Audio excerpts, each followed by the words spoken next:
So good afternoon. Today I have with me Michaela and Sereen from Article 26 Backpack. Thank you so much for agreeing to being interviewed by us for the Student with Voices for Refugees toolkit that is to be launched on World Refugee Day. So as a starter, if you could please introduce yourselves and your affiliation with Article 26 Backpack along with your responsibilities. Michaela, do you want to start? Yeah, I can go first. So I'm the team lead for the Burma and Hong Kong group. So right now I'm working on expanding Backpack, hopefully to other populations. Right now I'm focusing a lot on, performing outreach and, researching student organizations and universities that we could potentially partner with. And that's what I'm working on. Sereen. So I'm a senior at UC Davis.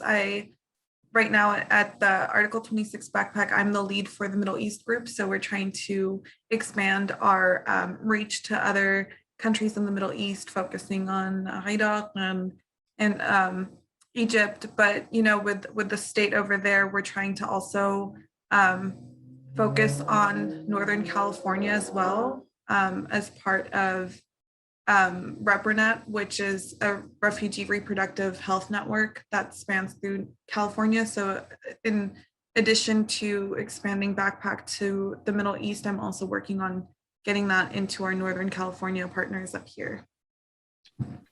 Wonderful. Thank you so much for sharing this with us. So if you were to give a 30-second elevator pitch, how would you introduce the program? So Article 26 Backpack from your perspective. I think Article 26 Backpack, it's named after Article 26 of the Universal Declaration of Human Rights. And I think it, holds that name well. It really seeks to bridge the gap between, who has access to higher education and who doesn't. So it really helps to address those social and institutional barriers. And hopefully, elevate students and displaced students especially, so that they're able to, obtain higher education and, future employment opportunities. I fully, let me just add something is that when we see the word refugee, oftentimes it has a connotation that kind of aligns with it. But in 2015, there was over 65 million people who were displaced. Those are those people who no longer have access to education or a safe place to store educational documents that spans over generations to come. So I think Article 26 Backpack and providing a safe and secure server for refugees and IDPs to store their information, it facilitates that relationship between surviving a traumatizing life event and also being able to pursue education and continuing. This is indeed very meaningful. Thank you so much for sharing this with us. So you've touched on this question a bit, but I will ask it in all cases in case you would like to add something. So who is Backpack for, and what barriers to higher education does Backpack address? Backpack is for anyone. Anyone can use Backpack. I can use Backpack. You can use Backpack. Our families. It is created, however, to serve people who have been affected by war or other forms of disasters that have caused them to have to leave as refugees or IDPs. And so it spans for everyone, but specifically it applies to a very vulnerable population of individuals who have lost their ability to gain access to higher education. Yeah, I would just add that, what she said, Backpack is for everyone, but certain populations feel this document anxiety more acutely than others do. So it's really created for those populations specifically. Thank you. As individuals and as UC Davis students, what inspired you to join Article 26 Backpack as an intern and or as a backpack guide, and how did you find out about it? So I've been taking classes with Dr. Wattenpaw. He's the director of the Human Rights Studies program, and he's, the founder of Backpack. And he's talked about it for the past 4 years that I've been taking his classes. And I remember sitting in my first, I think it was my first university class that I'd ever taken, and he had shown us kind of a video about what Backpack does and who Backpack, serves. And ever since watching that video, I've thought, oh, wow, I really want to become a part of this. This is really awesome because it's putting, the knowledge that we learn in the classroom to use. And I think that that's really great. I also think that the right to education is sometimes overlooked or undervalued by a lot of people or institutions. And I think that the work that Backpack is doing is incredibly important. And education affects every aspect of our lives. So I think it's something that needs to be taken more seriously. I transferred to UC Davis in 2018, and I had picked a human rights class as an elective to take for fun to learn more about human rights. And first class, Dr. Wattenpaw pulled me to the front and had me wear an actual backpack and used me as an example of what Article 26 backpack was. And since then, I've, kept in touch. I've taken his classes, finished the minor, and I've always heard about Backpack and what they're doing and their affiliation with AUB. And this stuff just kept, resurfacing. And so this quarter, after my work with ReproNet and as a graduating senior, I think it was just the time for me to join Backpack and give back to the communities that I've been learning about, similar to Michaela. That is wonderful. You both seem to be very involved with Article 26 Backpack, and you seem to have been part of this initiative for quite some time. So maybe you could speak to the strength and areas of development within Article 26 Backpack, and it could be in general or within your respective positions. I think that just in general, I personally really love how Backpack is structured. I mean, it's centered around students helping and serving other students, no matter where you're from. And I think that that's really great because I think as students, we can understand the importance of education. And, we are so strongly committed to helping others also pursue education, no matter their background.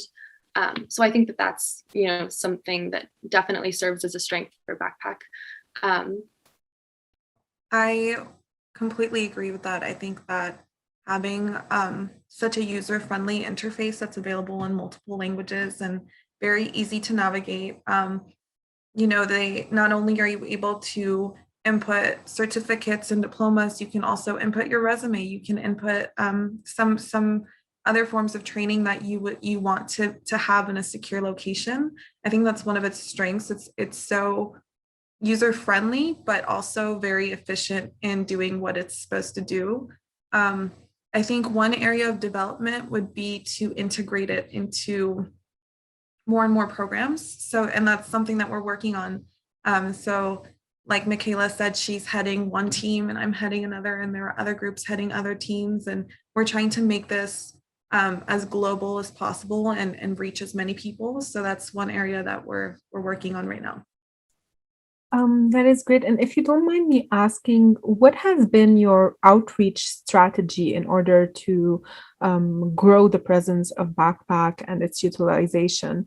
Because you've both mentioned that you're heading different teams and that you've been trying to grow this outreach. So if you could comment on that, it would be great. Right now, the Middle East is going through a tough time, as it has been. So it's a little bit more difficult in terms of outreach. What we've been doing is primarily through LinkedIn, finding these universities in areas where we have really high refugee resettlement rates, reaching out to the universities, reaching out to students, reaching out to department heads, and seeing who is going to answer, and then also build that collaboration of what organizations do they work with which organizations do they recommend. And on top of that, the other form of outreach has been through my actual job here in Sacramento with World Relief Sacramento, which primarily works with Afghan refugees. And then there's Mass SSF, which works with Iraqi refugees. So getting the word out through that, newsletters, outreach, connections. Yeah, and as for the Burma and Hong Kong groups, we're pretty much doing the same thing. We really emphasize building meaningful and long-lasting relationships with the partner organizations that we contact. And asking them who they have worked with has also been incredibly helpful in building even more connections.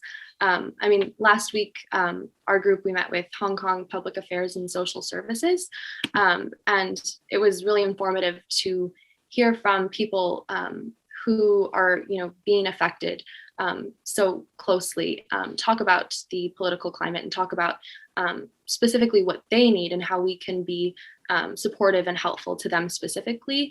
I think, is another strength that Backpack has, is because we are able to work with people and organizations so closely, and we're able to really tailor the program so that it, most benefits them. Thank you for the insight. And really building upon all of your answers so far, and you have touched upon that, but maybe just to recenter the attention towards it, what do you think makes Article 26 Backpack unique and sustainable? It is a very user-friendly interface. The fact that it's available in so many languages, the fact that it's stored on UC servers in a very secure manner. Of course, there's always some sort of risk when you're storing on servers in terms of hacking and stuff, but having it stored at UC Davis and available to everyone, regardless of what kind of political crisis or conflict is happening in their countries, I think that makes it a very unique interface. Yeah, I would also just add to the point that I made earlier. We are a group led by students, and I think that also adds to its sustainability. Once Sereen and I graduate, hopefully we leave in place a system and a program where more students can come in and take over, and hopefully that they'll be able to improve upon the work that we've done. Wonderful. So my next question is really, what's your favorite memory or impact story from your time with the program? I don't think I would be able to pick just one memory. I think what is so important to me is being able to hear from so many different people about their experiences. We talk to so many different people, so many different groups. No one story is the same. So to be able to, really give them time and listen to their stories and how we can best serve them, I think is so valuable to me, especially. That's what I really love. I could not have said that better. I think that especially when you're working with groups of individuals who are striving for education, and as people who are, in university, it's a humbling experience really to realize that it is a privilege. It is such a privilege that we are able to be in this position, but also that we have a moral responsibility to give back and to help others who no longer have that ability.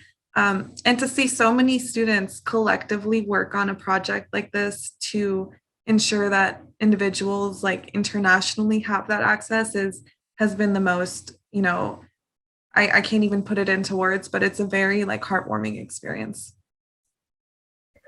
You have both really mentioned your attachment and your deep feelings for the program and how it coincides with your academic pursuits.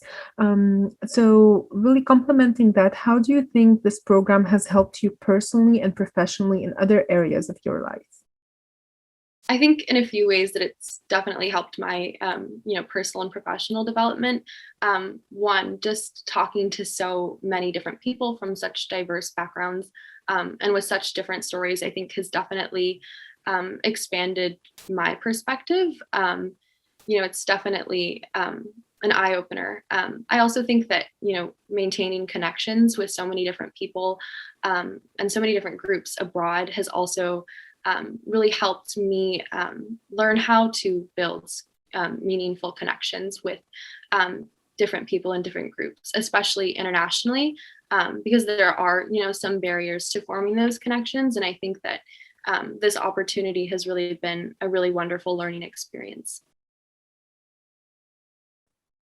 I agree again. I think that this program personally for me, it actually shifted my professional career and goals. So when I had started, I was pre-med and I started learning more about backpack and taking human rights classes and working primarily on refugee education. And I realized that's where my passions were and that's where my calling was. So I actually did a last minute change prior to graduation, changed my major, changed my career, and now I'm focusing on refugee education. So to say that this program has like impacted me would be to say the least, actually. Wow, this is truly remarkable. As backpack guides, you also act or assume the role of mentors towards refugees and IDPs or whoever is utilizing Article 26 backpack. So, from your perspective, what makes a good mentor slash mentee relationship, and what have been some of the challenges that you have faced in your roles as backpack guides when it comes to teaching refugees and IDPs and other individuals how to utilize Article 26 backpack? I think one of the most important things with a mentor-mentee relationship is listening and understanding that both parties have something to learn from each other and both parties have something to contribute. I think, a lot of times we, don't pay people enough attention and we don't actually listen to what they're saying. And I feel that, meaningfully listening to someone goes a really long way and helps to build a really strong relationship with that person. I would just add to that, being in a mentee mentor relationship, you have to focus on the goals of the relationship, but you also have to focus on individuals as human beings and being there when, they are not having the best day and understanding that, it's a very complicated situation and being there on a humane level, I think comes before anything on top of that. Yes. You've mentioned that Article 26 backpack is very user friendly. However, we were wondering if there have been some challenges that you have faced as backpack guides in teaching refugees how to use Article 26 backpack. For me personally, I have not faced any challenges. It is very user friendly, very simple.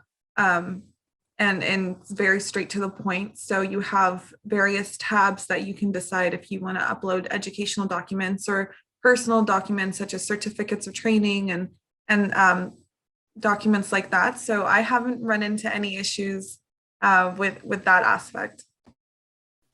Yeah, I would just add that COVID-19 has kind of really impacted our work. I feel like not with the backpack tool specifically, but really maintaining connections with other organizations and performing outreach. I think that's the only problems that we've experienced, but I definitely agree with everything Sereen said. Backpack is incredibly user-friendly and easy to use. Wonderful. Are there challenges with maintaining the overseas relationship with AUB for implementation?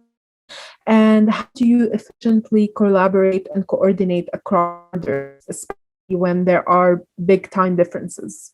To say the least, right now, we know that Lebanon has been going through not just an economic struggle, but also after the Beirut blast in August and now facing incredible inflation rates. The overall, I think, morale of the country has become depleted. And especially when it goes into education, there's not really much funding for certain programs. And so it has strained the relationships that we have with AUB, but not on an individual level. I think it goes more on a political and being able to just understand that right now the country itself needs to do some healing and people there are dealing with COVID and all these different aspects of hardships. So it is a little bit challenging, but we have had strong ties with AUB. we've been able to reach many, many refugee populations in Beirut because of our connections with AUB, and we hope that this connection will remain and strengthen over time as Lebanon rebuilds and goes through that process. So, how do you think the relationship with the Institute of International Education, PEER, has impacted and potentially enriched Article 26 Backpack?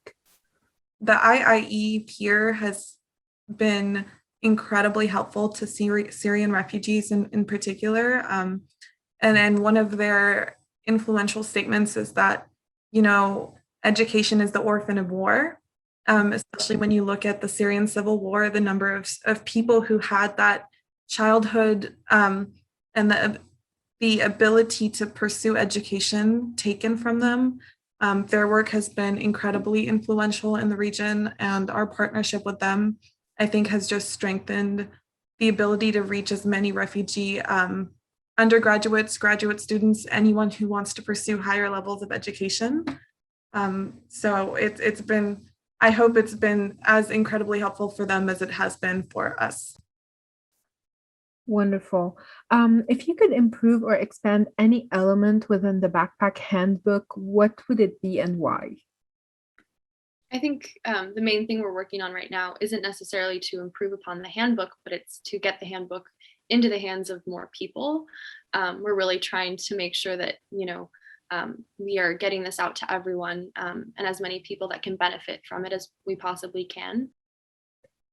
I know that you are both working currently on expanding the program within the respective regions that you are in charge of, but are there plans to expand it also to other populations, or looking into the future, do you think maybe that there will be fees imposed on the platform for anyone who wishes to use it or anything of the sort?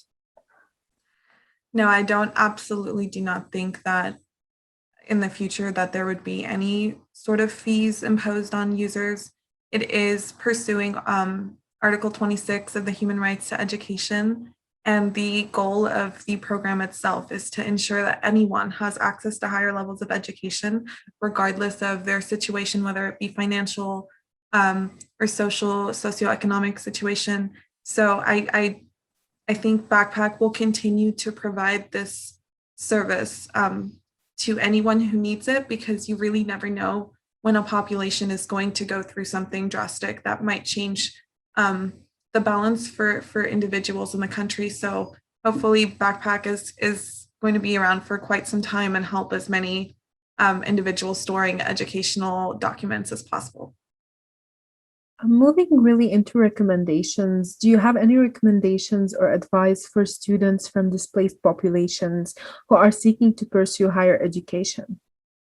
I would say that, regardless of what I'm speaking directly to the students, regardless of what you are going through and regardless of what situation you find yourself in now, tomorrow is always going to be a different day.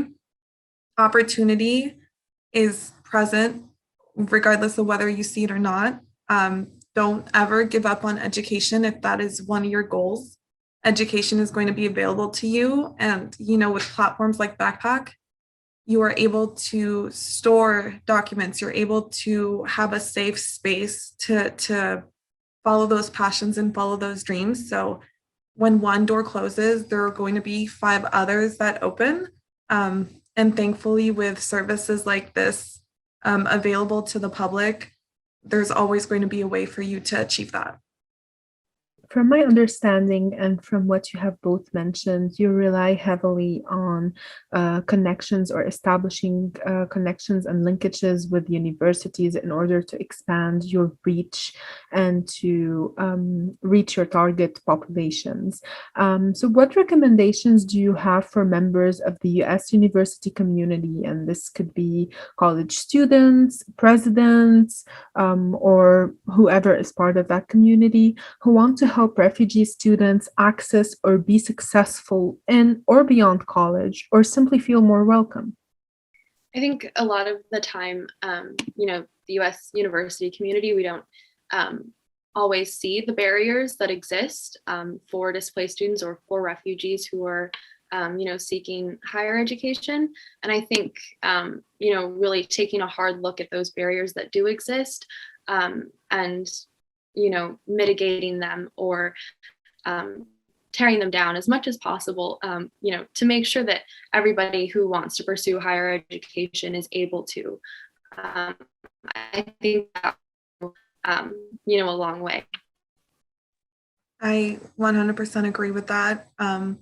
When there is a will, there is definitely going to be a way. And if you have a passion in helping refugee students, there's always ways to volunteer. There's always ways to help, organizations to sign up for. So do your research. Backpack is built on students wanting to help these refugee populations. So there's always going to be some sort of method for you to engage and give back. Wonderful. And so we've been in contact, as you know, with Sarah, who is one of the interns at Article 26 Backpack. And you have both touched upon the sustainability aspect of the program. And you have also mentioned that when the time comes, you will need to hand over or give the baton to somebody else who comes after. So I was wondering, is there a certain process that you go through to hand over these responsibilities, especially as team leaders? So would you remain in a mentorship capacity to ensure that those who come in your place have a good understanding of the responsibilities and what they need to do? Or is it something more that falls underneath Sarah's role as an intern? I definitely think that both of those aspects you mentioned are incredibly important. I think that, serving in the role of a mentor, because, those who have worked in those positions do and can offer more insight than maybe somebody who hasn't. I think that, offering those who are coming in to take on the torch, offering them our support can go a long way in ensuring that, the work that we're doing isn't, the ball isn't going to be dropped. And not only that, but also making sure that those voices are heard and amplified so that, the work that we're doing can be improved upon and hopefully expanded so that it reaches even more people as time goes on. Mm-hmm. And going into Article 26 Backpack, or if you can recall when you joined, have you received any training to kind of get the hang of your responsibilities or better understand the backpack? So we do our group meetings weekly, and they're usually on Fridays. We send updates. We all have our own backpack as well, so that not only are we able to help people sign up, but we are also aware of how to do it, the process and the different tools, and so I think that has been a very helpful strong suit in being able to communicate with other members and having Dr. Wattenpaw give us advice and tips and meetings and stuff like that. So I think it's been very helpful for me, at least. That is wonderful to hear. And actually, my last question really relates to Dr. Wattenpaw. How do you feel his presence as a central figure has really impacted Article 26 Backpack and the direction that it's heading towards in general? So kind of going back to what Sereen mentioned earlier about, I think it was about one of the first classes that she had taken with Dr. Wattenpaw. He just, his presence in a room is, really impactful, and he can be a really inspiring person to be around.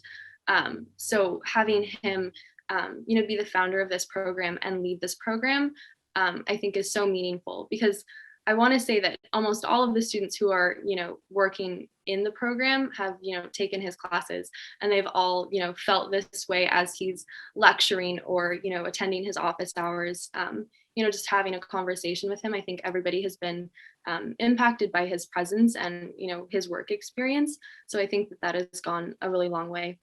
I completely agree. I think having Dr. Wattenpaw as the head of this project, not only did he spend time in the Middle East and he saw like the devastating effects of the refugee crisis, and he has that kind of experience, he's also very committed to the cause.